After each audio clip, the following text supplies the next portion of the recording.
Livro de Josué, capítulo 3, versículo 5. Josué é o sexto livro da Bíblia, capítulo 3, versículo 5. Disse Josué também ao povo: santificai-vos, porque amanhã fará o Senhor maravilhas no meio de vós. Isso é importante para todos nós. No mundo a pessoa geralmente pede o quê? Primeiro ela pede a bênção para depois santificar. Senhor Deus, se o Senhor me der uma bênção, eu não vou fumar mais, não vou beber, não vou fazer mais isso, não vou fazer mais aquilo. Não é mais ou menos assim? No Evangelho, na palavra de Deus, é diferente. Você tem que aprender a dedicar a sua vida a Deus, quer dizer, santificar. O que é santificar? Não é nada demais, não é nada místico não. Vamos aqui, que o Senhor Deus mostra para nós. Lá em João capítulo 17, versículo 17. O que diz lá? Ele diz assim, Jesus orando, João 17, 17. Santifica-os na verdade. Leia, a tua palavra é a verdade. O que é santificação? É você pautar a sua vida na palavra de Deus. A palavra santo quer dizer separado. Então, santificação é você se separar na palavra de Deus. É tudo que você fizer, você fazer de acordo com a palavra de Deus. Aí você vai ter a santificação. Ela é tão necessária que lá na frente, lá no final da Bíblia, na carta aos Hebreus, capítulo 12, versículo 14, olha o que o Senhor Deus vai dizer ali. Diz assim: segui a paz com todos e a santificação, sem a qual ninguém verá o Senhor. Então é importante, eu e você, aprendermos o que diz a palavra de Deus, para vivermos de acordo com a palavra de Deus. Para quê? Para vermos Deus. Consequentemente, vamos ver as maravilhas de Deus. Quando? Sem que precisarmos. Quando houver necessidade, você vai ver a mão de Deus, o poder de Deus operando. Não só curas, pessoal, não só milagres, mas você vai ver Deus na vida das pessoas. Por que aquele cara não faz isso? Porque ele está seguindo a palavra de Deus. A pessoa, mas por que você não faz isso? Porque isso não está de acordo com a palavra de Deus. Por que você faz? Porque Deus manda fazer dessa maneira. Então, isso é santificação. Para você ter uma ideia, o Pedro também fala, logo depois de Hebreus, você vai botar Tiago, depois o Pedro. Na primeira carta, capítulo 1, versículos 15 e 16. Olha o que ele diz. Como é santo aquele que vos chamou, sede vós também santos em toda a vossa maneira de viver. Quem nos chamou? O Senhor. Vinde a mim, todos que estáis cansados e oprimidos, eu vos aliviarei. O que vem a mim, eu de maneira alguma o lançarei fora. Quem falou foi Jesus. Então você vai ver que Jesus está dizendo, mas começando aquele que vos chamou, sede vós também santos em toda a vossa maneira de viver. 16, ele diz, porquanto está escrito, sede santos, porque eu sou santo. Mas pastor Jaime, como é que ele é santo? Ele é separado? Deus, você encontra Deus na sua palavra. Um dia Jesus falou uma coisa que é muito importante você entender. João 5,30, ele disse, eu não posso de mim mesmo fazer coisa alguma. Como eu ouço, assim eu julgo. Aí ele está dizendo, João, capítulo, o rapaz não ouviu lá, né? Capítulo 5, versículo 30. Ele diz assim, João 5,30, coloca para mim, por favor, isso, eu não posso de mim mesmo fazer coisa alguma, como ouço, assim julgo, e o meu juízo é justo, porque não busca a minha vontade, mas a vontade do Pai que me enviou. Ou seja, todas as decisões do Senhor eram na palavra de Deus. Ainda em João, vou voltar para cá depois, capítulo 14, versículo 10, ele diz assim, João 14, 10, ele diz, não crês tu que estou no Pai, que o Pai está em mim? As palavras que eu vos digo, não as digo de mim mesmo, mas o Pai que está em mim é quem faz as obras. Então, isso é a santidade. Aí Deus mostrou para eles, e eles foram para uma batalha contra Jericó. Só que Deus tinha dito, não tirem nada de Jericó. Não fiquem com nada de Jericó. E a Bíblia mostra no capítulo 7, assim, e prevaricaram os filhos de Israel no anátema. O que é anátema, pastor Jaime? Coisa que Deus condena. Porque Acã, filho de Carmi, filho de Zabidi, filho de Zerá, da tribo de Judá, tomou do anátema, e a ira do Senhor se acendeu contra os filhos de Israel. Enviando, pois, Josué de Jericó alguns homens a Ai, que está junto a Bet-Aven, da banda do Orém de Betel, Falou dizendo: subi e espiar a terra. Subiram, pois, aqueles homens e espiaram a Ai. E voltaram a Josué e disseram: não suba todo o povo, suba alguns 2.000 ou 3.000 homens a ferir a Ai. Não fatigues ali a todo o povo, porque poucos são os inimigos. Eu sempre digo que o Josué foi um homem de Deus, mas homem de Deus falha também. E qual foi a falha do Josué? Ele não consultou a Deus. Quer dizer, a coisa estava, vamos dizer assim, tão rápida de ser resolvida, que ele disse: era um costume deles, antes de entrar no lugar, espiar a terra. Então eles foram espiar a terra e trouxeram o relatório: Josué, a terra não é muito grande não, e também não tem tanta gente lá, mande 2.000 ou 3 homens, que eles vão dar conta do recado. E o Josué aceitou, mas não, você acabou de ouvir comigo ali: sem mim nada podeis fazer. Ele tinha que aprender. Alguém ajuda a irmãzinha ali a desligar? É assim mesmo, pede um irmão que ele ajuda a pessoa a baixar ali, tá bom? Ajuda a baixar o celular, só baixar. Então, a pessoa deve entender uma coisa muito importante da palavra de Jesus: diz: sem mim nada podereis fazer. E ele não consultou a Deus. Eu já tenho relatório dos espias. Já viu aquele negócio? Que tem coisa que parece que é, mas não é? Porque eles foram, mas tem uma coisa: se ele consultasse a Deus, Deus mostraria para ele que ele não deveria ir naquela batalha enquanto ele não santificasse o povo. Por quê? Você vai ver lá na frente. Então ele não consultou. O que aconteceu? E os homens de Ai feriram deles, versículo 4, ele fez como os espias mandaram.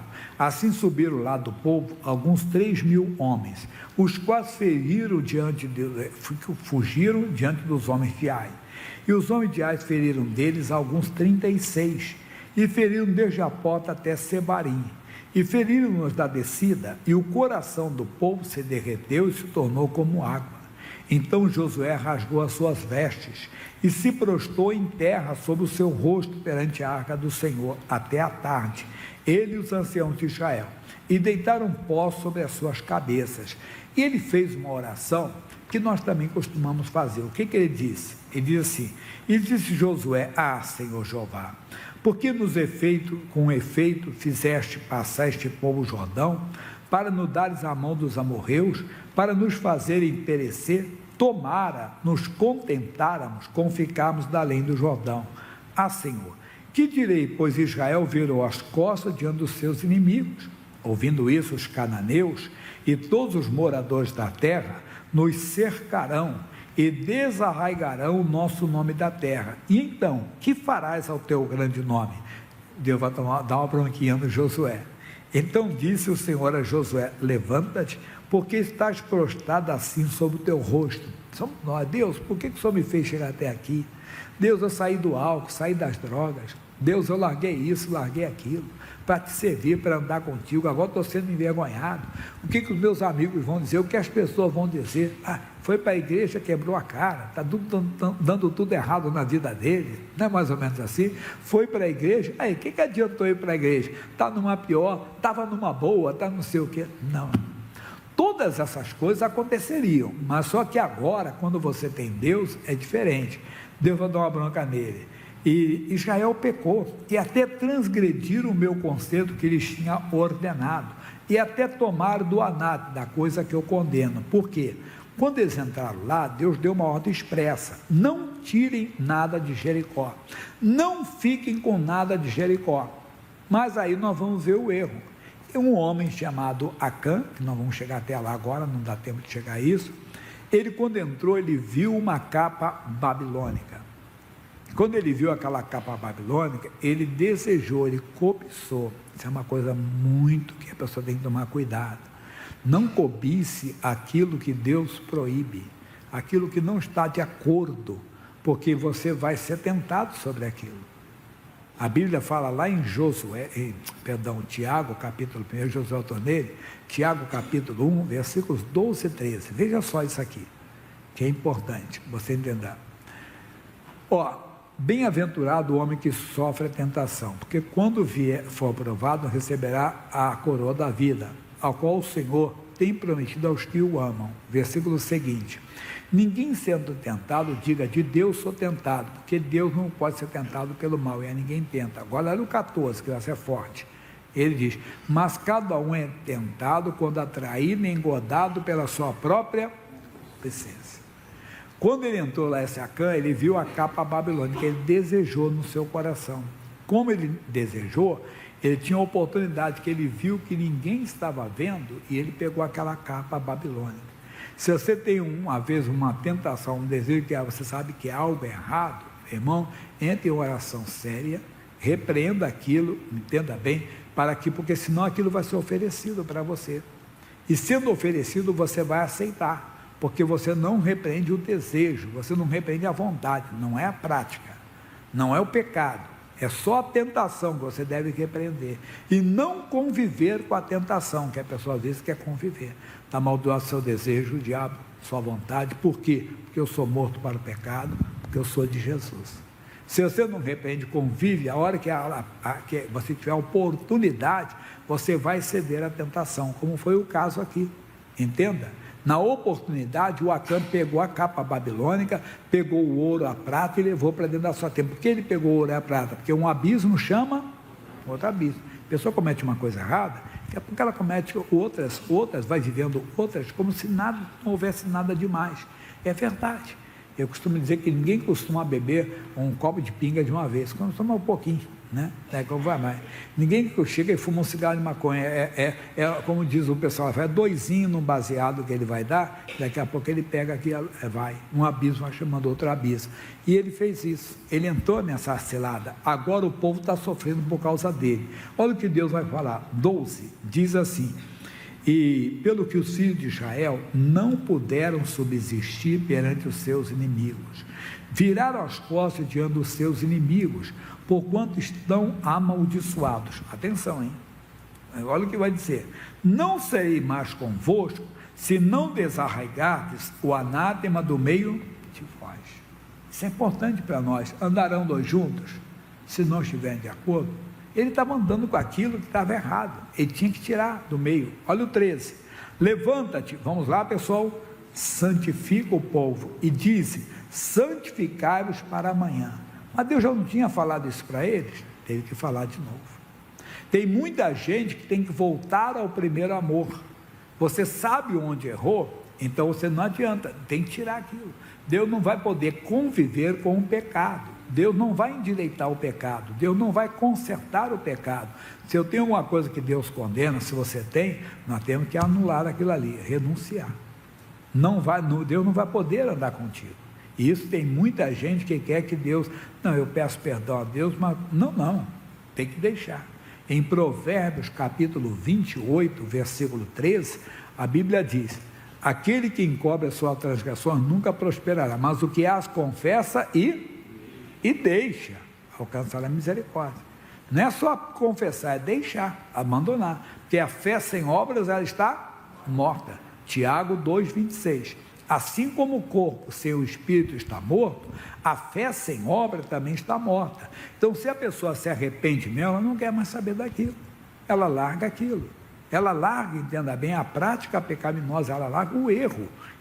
Deus não pode conviver com a pessoa que está com anátema, ou seja, que está com o pecado, que está com a rebeldia, que está com a desobediência, que está com a prática errada. Não é só confessar, é deixar, abandonar, aí Deus pode agir. Aqui está sendo claro, se vocês não tirarem, para amanhã, porque assim diz o Senhor: anátema há no meio de vós, Israel, e diante dos vossos inimigos não podereis suster, até que tireis o anátema do meio de vós. Aí Deus ensina tudo para ele. Você vai reunir as tribos, vai chegar, e ele chegou naquele Acã, e esse Acã estava na capa babilônica. Eu falei que não é lei, desculpa, mas vou dar rapidinho esse toque aqui, tá bom? Aí versículo 19: então disse Josué a Acã: filho meu, peço-te glória ao Senhor Deus de Israel, e faz confissão perante ele, e declara-me agora o que fizeste, não me ocultes. E respondeu Acã a Josué e disse: verdadeiramente pequei contra o Senhor Deus de Israel, e fiz assim e assim. Quando vi entre os despojos uma boa capa babilônica e 200 ciclos de prata, e uma cunha do ouro do peso de 50 ciclos, cobicei-os e tomei-os, e eis que estão escondidos na terra. Viu? Primeiro cobiçou, Então você tem cobiçado, tem desejado algo que é proibido, repreenda. Não conviva com o desejo maligno, não conviva com a tentação. E como é que eu faço isso? Com a palavra de Deus. O que ele tinha que dizer? Não, Deus disse que eu não posso levar nada daqui, então está amaldiçoado esse desejo. Primeiro ele cobiçou. É a mesma coisa. Está escrito que eu sou morto para o pecado, está amaldiçoado esse pensamento, quer dizer, esse desejo veio, ou essa perturbação, que às vezes é uma perturbação, uma coisa que é contrária completamente, vamos dizer, aquilo que é o normal. Então você tem que repreender, porque hoje virou uma moda, entenda, da apologia ao erro, de uma tal maneira que quem está com a normalidade é normal, quem está com a normalidade é anormal, é o que vem aí fora. A pessoa acha que não tem problema algum, de uma tal maneira que querem introduzir na igreja de Cristo, mas a Bíblia diz, não vos conformeis com este mundo. Nós não podemos ser conformes a este mundo, não pode, de maneira alguma. Você vê as pessoas cedendo às mais diversas tentações, às mais diversas investidas do inimigo. A Bíblia é clara, não matarás, não matarás, não matarás, e às vezes a pessoa faz, para a prática do aborto. Claro, nós temos que amar as pessoas que cometeram isso, entenda, explicar para elas que não devem fazer isso. A Bíblia diz, Jesus encontrou uma mulher que tinha adulterado, ele condenou a mulher, o que ele disse para a mulher? Vai, não peques mais. Então é a mesma coisa, você não tem que ficar jogando pedra nos outros, não, de maneira alguma, mas ensinar isso é errado. Por quê? Porque a Bíblia mostra, bem claro, não matarás, e a ciência comprova que uma vida começa na concepção, ela não começa 3 meses depois, não, que pode tirar, nada disso, isso é a coisa. Aí lá fora você vê que quer trazer, a Bíblia largará o homem, o seu pai e a sua mãe, unir-se à sua mulher, e serão os dois uma só carne. Não podemos mudar a palavra de Deus. A Bíblia diz que o homem é marido de uma só mulher, e a mulher é mulher de um só homem, até nos pensamentos. Então, se vier um pensamento de outra pessoa, você deve amaldiçoar. Não, sou morto para o pecado, sou marido de uma só mulher, sou mulher de um só homem, e assim por diante. Eu falei que um dia eu estava na rua, estava com um netinho meu, estava com uns 2 netinhos, e um rapaz passou, falou uma coisa, uma gracinha, brincou, né, dizendo que o gato era bonitinho, não sei o quê, e fez uma piadinha, né, com, assim, falou até para a namorada dele, que estava perto dele, assim, e rapaz, esse moleque quando crescer aí, mas só que ele falou num tom bem pejorativo, bem mundano mesmo, né, quer dizer, ele vai ter muitas namoradas, esse garoto vai ter muitas namoradas, mas falou do jeito, eu podia aceitar, vai dar, está amarrado Satanás. Eu falei assim, meu neto vai ser marido de uma só mulher, irmão. Quer dizer, se for outra, se assim encher, porque tem muito isso. Quando é menino, todo mundo, não, menina é uma só, mas quando é o menino, menina, é homem, não, é homem sim, é homem de uma mulher só, não é? Tem que ser isso aqui, você tem que querer isso para o seu filho também, e não achar que seu filho vai ser um garanhão, que vai ter várias namoradas, vai aprontar muito, não, é isso que tem que fazer com coisa. Então, cuidado com a cobiça, veio o desejo, você repreenda. Veio o desejo, Acã não repreendeu. A cobiça, veio a cobiça, ele viu aquela capa, desejou, o que ele tinha que fazer? Repreender. Como é que você repreende? Com a palavra de Deus. Eu estava dando uma palavra na rádio, lá em Efésios 6,17, diz que a palavra de Deus é a espada do Espírito. É com ela que você resiste os ataques do inferno. Foi assim que Jesus fez em Mateus 4 e Lucas 4. Quando ele foi tentado, ele não usou nada, só dizia, Satanás, está escrito. O que o Acã tinha que fazer? Deus falou, está escrito, né? No caso deles foi que falou direto. Deus deu a ordem, não podemos tomar nada, não vou. Está amaldiçoado esse pensamento, não quero isso aí. Nós temos o nome de Jesus para fazer isso. Então não deis lugar ao diabo. Pagou um alto preço, perdeu tudo. Então não tem nada escondido diante de Deus. Deus vê todas as coisas. Deus sabia, por exemplo, que Adão estava atrás da árvore, mas ele perguntou, Adão, onde estás? Porque ele queria que Adão se apresentasse a ele. Ele perguntou, Adão, você comeu da árvore que eu disse para você não comer? Ele sabia que Adão tinha comido. O que ele queria? A confissão. Depois ele viu Natanael embaixo da figueira, lá nas suas dúvidas, falando com Deus. E quando ele falou para Natanael, eu te vi debaixo da figueira, ele ficou surpreso. E ele viu Zaqueu em cima da árvore. Mas o que eu quero falar? Deus vê você em qualquer lugar. Ele sabe tudo, ele quer te ajudar. Por exemplo, eu estou pregando aqui, Eu prego, mas quem fala é Deus. O que Deus está falando eu não sei, mas Ele está falando. Mas quantas pessoas só vão falar uma coisa quando forem descobertos? Mesmo quando são descobertos, ainda inventam desculpas ainda. Não, Davi disse: quando foi descoberto, pequei, meu pecado está sempre diante de mim. Quer dizer, eu conto só com a misericórdia de Deus, e não tentando se justificar, como fez o rei Saul. E eu sempre comparo Davi com Saul, Saul com Davi. Saul errou muito menos que Davi aos nossos olhos, porque Deus mandou ele fazer de um jeito, ele fez de outro. E Davi errou muito mais. Davi se tornou simplesmente um adúltero e um homicida, mas Deus fez dele o maior rei de Israel. Por quê? Ele conheceu a misericórdia de Deus. Tem muita gente que não quer misericórdia. Você pode ter errado, se você quer, não tem que se justificar. Errou, se apresente. O bom é que você nem seja descoberto. E a mensagem que eu estou dando no Show da Fé, mas não é toda, é só um destaque ali, que é 2 aos Coríntios 4:2. Tem alguma coisa que está oculta na sua vida, se for descoberta, vai lhe trazer vergonha?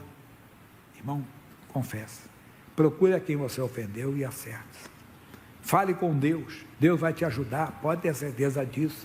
Não podemos de maneira alguma, porque tem muita gente que vai ser envergonhada, vai ser no dia do juízo.